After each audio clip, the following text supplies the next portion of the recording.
Morning people. Today I'm going to show you the proper chords to have yourself a merry little Christmas. I was lucky this year to make a Christmas record that's called Christmas Delight, and you can buy it on Amazon and you can listen to the first track of this album on my YouTube channel, and it is Have Yourself a Merry Little Christmas. And on this record I'm presenting the great German singer Clara Deckstein and Max Schulze-Hennings on saxophone, Peter Kowal on guitar and Christoph Bormann on double bass. I love to play with these guys. And when I uploaded this video, some of you guys asked me to show the chords, and so I'll do it. I play, on this record we play the tune in the key of F, because it's the best key for the singer. And I'm not playing it with the pick, I'm playing it more or less finger style, but nevertheless I play it very quietly, and there are some things going on, and I hope I can show you some of these things. But I will play one chorus to show, and then I will give some explanations. Part A goes like this: 1, 2, 3, 4.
So, what I did was, first I played like a normal F major chord. You know, it's like F, then you got C, E, and A in the 8th position. It's a quite normal jazz voicing, you should know it. Then you play D minor 7. You got the option to play it like this, in the 10th fret, middle finger in the bass, the D, and then you got the C, which is the 7, the F, which is the 3rd, and the A, which is the 5th. Or, when you have this chord, you go back to the 5th position and play this normal D minor 7 chord. That's what I'm basically doing when I'm playing D minor here. Then you can switch, when you're here, it's easy to switch to G minor 7, 3rd position, same voicing, then D minor 7, the 10th fret, and the 3rd fret, like G, F, B flat, and D. And then you can play C dominant 7, 9, or you can play it like this, if you don't like to move the finger like that. Then in the second turnaround I played F major 9 instead of F major 7, F, A, E, and then the 9, the G, also in the 8th position. Then it comes to D dominant 7. And it's very handy to play a dominant 7 sharp 9 chord here. This one, the Hendrix chord. D in the bass, 5th position, F sharp, C, which is the 7 of D, and then the sharp 9, the F, which is actually the minor third. But this chord got a major third here, and so the F note is over the octave, and so we call it a raised 9 and not a minor third. Then again back to G minor 7. Instead of playing it here, you can play it in the 10th fret. I played this very normal bar chord, you know, for a G minor 7 chord, because you have a lot of things that you can do with your pinky. You can play a melody like this.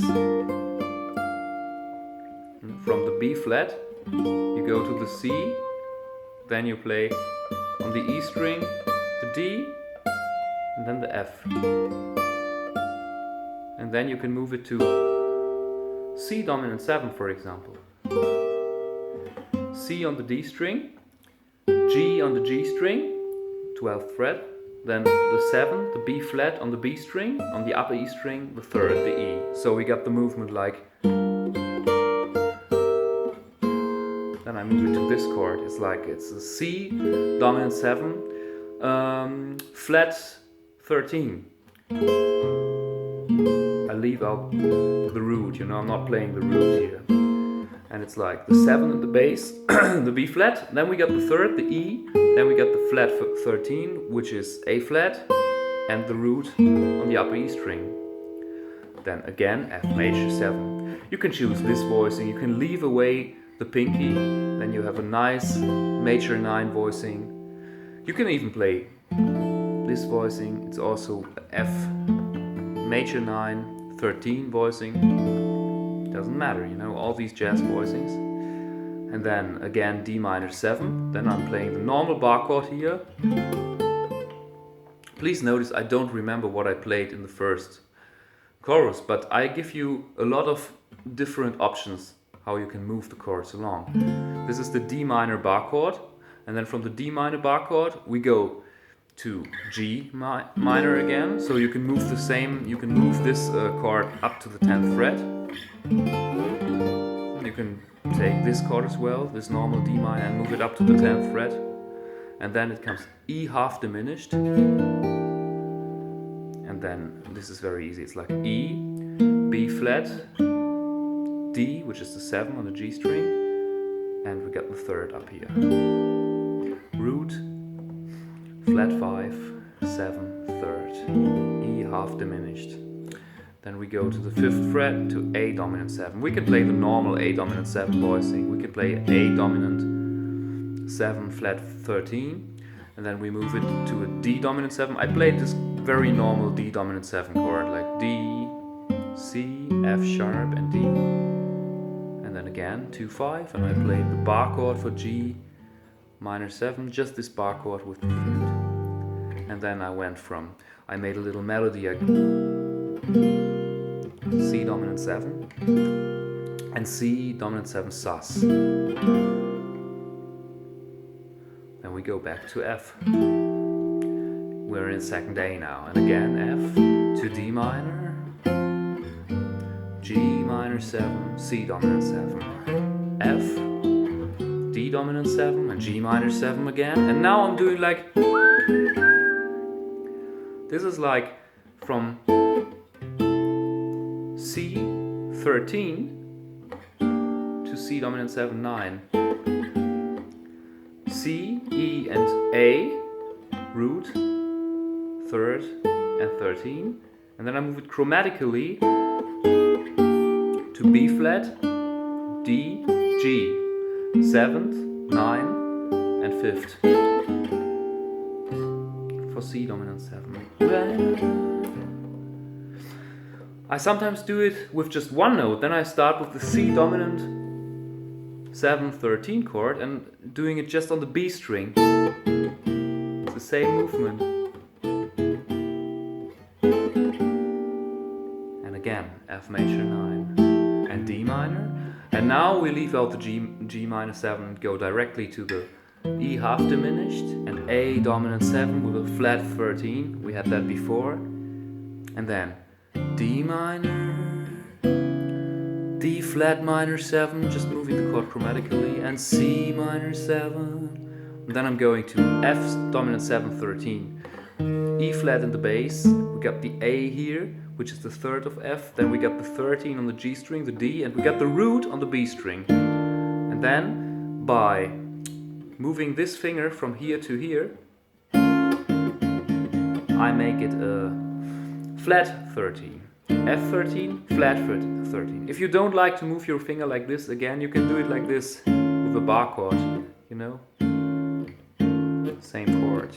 Then we go to B, and B starts with B major 7, B flat major 7, normal B flat major 7. The root in the bass, the B flat, then we got the 7 here on the D string, A, then we got the third on the G string, and we got the fifth on the B string. Then I move it to B flat minor 6. That's pretty much a jungle chord. It's like B flat, A string is muted. Then I play the G, which is the 6, and then we got the third, which is D flat, and the fifth, which is A, and again the root. And you can, with the pinky, you can add a little melody note here. Then we got a B flat minor 6 9 chord. Then I'm playing F basically with A in the bass, A on the E string, F on the D string, A string is muted. Then the C, the fifth on the G string, fifth position, and again the root.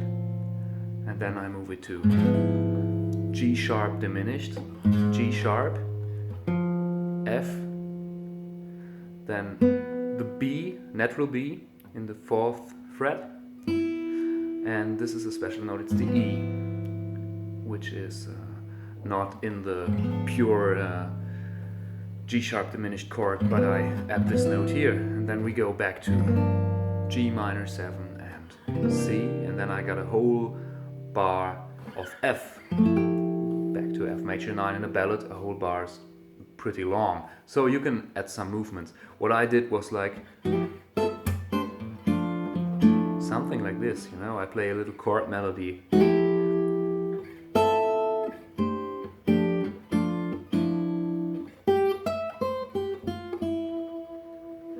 With this one, then I go to the 10th fret, it's kind of a D minor 9 chord, D minor 7 9, but it's as well F major 7, just the fifth in the bass, then we got the root, then the A and the E, the major 7 on the upper E string, then this is like F 6 9 without the root, A, D, then the 9, and then the fifth, back to F major 7 9, and then play F6 like this, you know, F, then with the middle finger the third, A, and then I move the first finger from the root to the major 7. So then it goes to B half diminished, and from B half diminished we move to B flat dominant 7, sharp 11, B flat, then the 7, A string is muted, A flat, then the third, the D, and the E, which is the sharp 11. Then I go to A minor, and now I can play D dominant 7, or instead of D dominant 7, which is the same voicing that we had for C before, just in the 5th fret, I could play after the A minor 7, A flat dominant 7, sharp 11. It's a nice movement, like.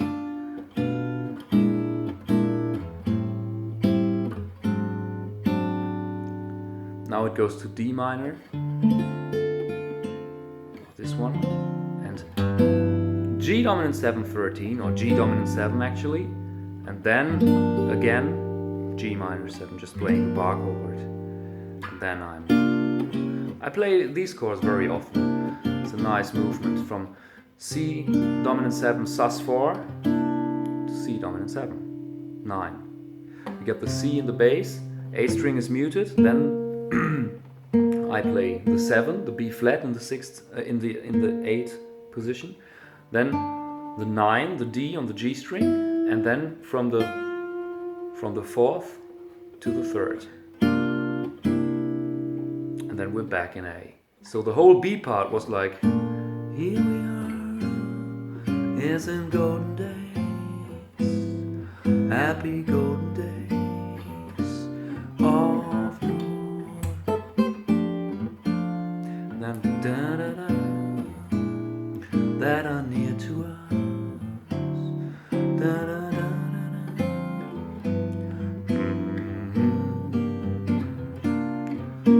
Then it goes back to A, like, have yourself through the years we all might be together.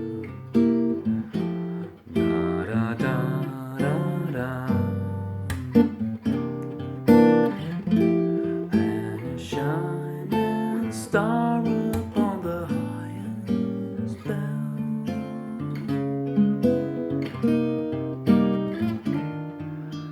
Have yourself a merry little Christmas. And then instead of the root chord, which would be F, I play F sharp, and now then we go to, this is the final chord. I play like F, A, D, G, and B, which is the sharp 11. It's an F6, 9, sharp 11 chord. Well, one more thing to say, these are the chords, and one more thing to say about the technical stuff. When I play this kind of music with my fingers, there are some techniques that I use. You can play the beat just with all 4 fingers together, like a block, you know, like this. You can add a little roll. When you're playing alone, you can try to imitate a walking bass just by moving your thumb like this, you know.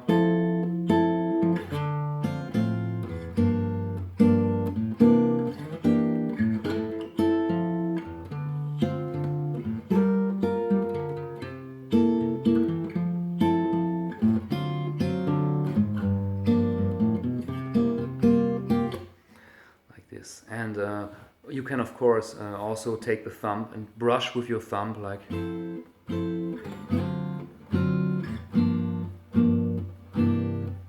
These are basically the techniques that I use. Because I'm playing fingerstyle music too, so I don't think about it too much. But first thing you gotta learn are the chords, and then play the chords in a very quiet, you know, beat. Don't do a lot of things at the same time, you know. Play the chords first until you got it safe, you know, and then you can try to focus on different things. That's an important thing when you're practicing, you know. Focus on one thing, do that one thing, you know. A lot of jazz students do too many things at the same time, and there is so much material you can easily get confused, because even getting into jazz music is not that difficult as you might think, you know. You can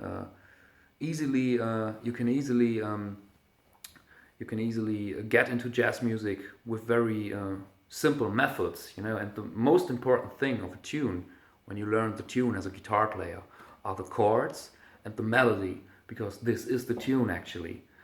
And often you get confused because jazz music seems to have a lot of chords, but actually transposed to a different key, or by using a capo and playing the tune with quite normal chords, I could show you that most of the tunes are very easy, and a lot of jazz standards can be played by ear with one pentatonic scale.